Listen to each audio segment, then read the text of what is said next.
300,000 people die. That's business as usual. How long do you take statins? How long do you plan to live? First of all, how they do it is money.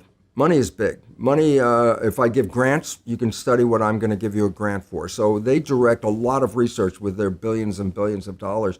And it was actually interesting, the British Journal of Medicine had a review looking at the same research and determining if the research was funded by government money or the research was funded by private money like pharmaceutical agency. The results came out 4 to 5 times more in the favor of the private industry when they paid for it, as compared to when it was just government money without any special interest behind it. So right away, there's a manipulation of the data. You go, well, you mean these guys are cheating? I go, well, they're selecting the data to fit. Why? Because if I'm getting a grant and I write back, I say, sorry, pharmaceutical, I checked all your stuff and it doesn't work. I'm not going to get another grant from them. So are the doctors lying? Well, they're not lying, but they pick data that supports their point. So they already have a conclusion before they even did the experiment. Okay, even in a double-blind study.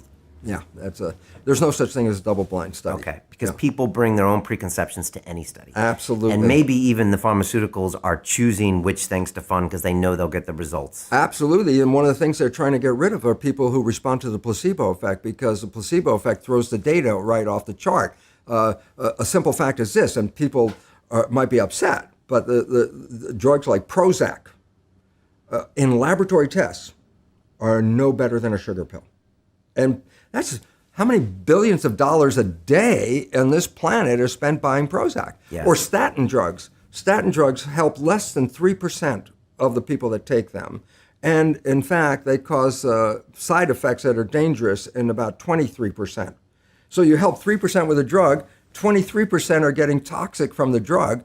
And the idea is these are drugs that, how long do you take statins? How long do you plan to live? Yeah. It's like, oh my God, that's they're drug dealers. Cash cows. They're they are drug drug dealers. dealers. They're good drug dealers. And I would call you out on placebo effect, but this has been well studied. 60 Minutes has done things about that. A third of the cases isn't far off for, it having a benefit on the sugar pill. So Absolutely. We know that's true. And when I talk to people I know in the States, my family members, my relatives, my dad, I'm like, what's going on? And he's always, I'm on this statin, I'm on this cholesterol drug, I'm on this, I'm on this. I'm like, really? Is there something that wrong with you? Like, everyone's medicated there. It's pushed beyond any belief because it's advertised every 10 minutes on television. There's a new drug or a drug, and it's put into their heads like, your life's not working right.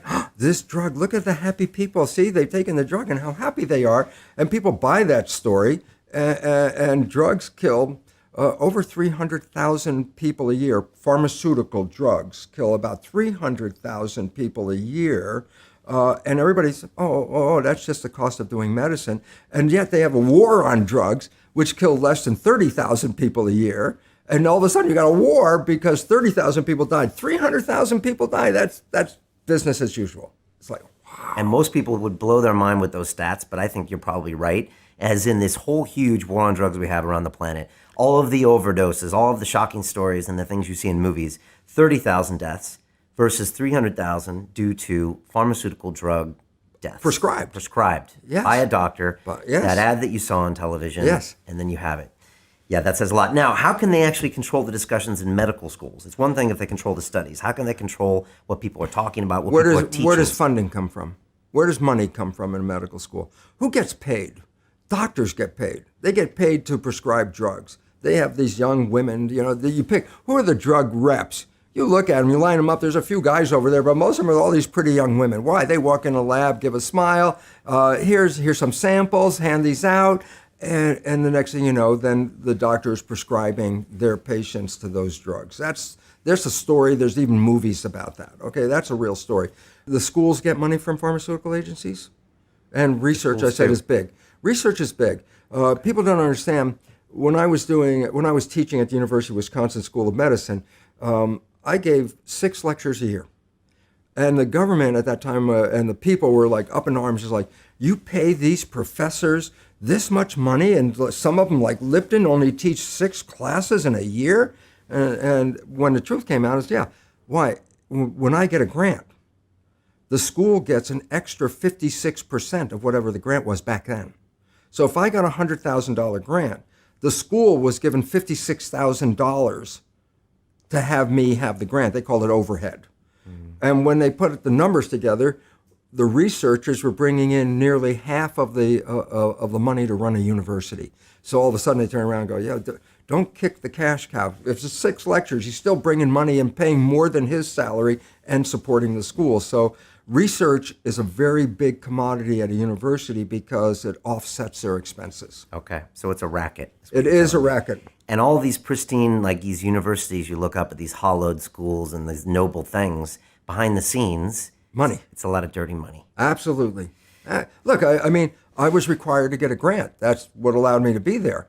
Well, I said, where do you get your money from? Well, you can get it from government, but government money is less and less every year.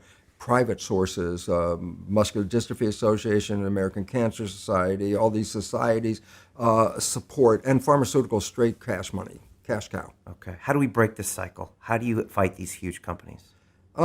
Basically stop buying the product. And you say, but how can I stop buying the product? And the answer is, well, empower yourself because you're the one that controls all this. Any drug that affects you got to understand this. If I take a drug and it affects me, the reason why it affects me is because I have a natural equivalent of that drug in my own biology. You don't take a drug and it affects you and you have a receptor for that drug, like you were having this protein receptor for a drug you may never take. That would be silly. So if you have a receptor for a drug, then by definition, that receptor was already there because there's a natural drug. So in smoking pot, everyone, oh, no, there's a drug called tetrahydrocannabinol. And guess what? You have receptors for it because you make your own. So the idea is this. Well, if you want to have the effect of the drug, do you have to take an outside drug? And I say, no, you have to change your consciousness because you already manufacture every equivalent of a drug right now. And the idea is, if you're not manufacturing it, then that means your consciousness is not supporting you in your health. And it's really an adjustment of consciousness, not an adjustment of your biology. So it's a mindset shift that we don't need the solution in a pill, that we're not victims, that it's not a fatalist, way of looking at life, that your future is predetermined. Well, see, that's the old genetic story. Oh, right. You've got this cancer gene. There is no cancer gene. That's an absolute truth. I can say it right here. There is no gene that causes cancer, not one. And I say, well, yeah, but look, Angelina Jolie, she had a double mastectomy because she had the BRCA1 gene. And I go, yeah, 50% of the women with the BRCA1 gene never get the cancer. What's the point? If the gene causes cancer, how can 50% of the women that have the gene not get the cancer? And the answer is the gene alone is not causing the cancer. It's associated with it, but it doesn't cause. You have to have some life stimulus kick it off, and then we'll select that gene. Okay? And what would that stimulus be? Mostly in cancer, anger. Is that proven, or is that just a theory? No, there's a collective nature of who are the cancer patients. What's a characteristic of a cancer patient? Most of them are very upset in their lives. They're not happy. They're not, releasing their emotions, stresses, holding them in, bottling them in. And the chemistry of stress is a chemical. And the chemical, here's a simple fact. Stress causes at least up to 90% of doctor visits. You say, how can stress do this? And the answer is very simple. Stress causes a hormone called stress hormones, cortisol, to be released in the body. I say, what does cortisol do? I say, number one, it causes the blood in the viscera, the guts, where maintenance of the body and healing comes from all the organs. It causes the blood vessels to shut down because it pushes the blood to the arms and legs. Why? Stress means you're ready to run, fight or flight. So you push the energy to where you need it, arms and legs. Well, where do you get it from? Well, you squeeze the blood vessels in the gut. Well, this is growth. The viscera is growth. That's what the organs are for. Arms and legs are for protection. What's the point? If I'm in protection, I shut off growth. And more importantly, stress hormones shut off the immune system. The reason is just energy. The idea is if you're being chased by a saber-toothed tiger and you have a bacterial infection, how do you want to split the energy? How much energy you want to run away and how much you want to fight the with the immune system? The answer is the hell with the bacterium. I mean, if the tiger catches you, the bacteria is useless. It's meaningless, So when you're in stress hormones shut down the immune system to conserve energy. Does the immune system use energy? Of course. If you've ever been really sick, you never even got out of bed, you have no energy. And if you're in fight or flight mode, you need the energy to deal with the world, okay? So stress hormones physically shut off the immune system. When you're under stress, that's when sickness starts to show up. In fact, it's so good at shutting off the immune system, doctors give patients who are going to receive a foreign organ, a graft of a kidney or a lung or whatever they're grafting, that's foreign tissue. If you put a foreign organ in your body, your immune system's job is to eliminate it. So as they're transplanting an organ, they give the patient stress hormones at the same time because stress hormones will shut off the immune system so the organ won't be rejected right away. That's how effective it is. It's used therapeutically to shut off the immune system. Yeah, but everybody out there in this world right now, with a small exception, is under some level of stress. Stress of my job, stress of money, will I have health care, whatever it is. And I say, yeah, every one of those people is dripping stress hormones continuously in their body, and those hormones inhibit the immune system, and the result is illness. And if you stop the growth, you say, yeah, but I'm an adult, I don't need to grow. And I say, yeah, but you have to replace hundreds of billions of cells that you lose every day. As I said, we just lost now 2 billion red cells. So Angelina shouldn't have got the double mastectomy. No, she has to recognize this. The gene didn't cause it, okay?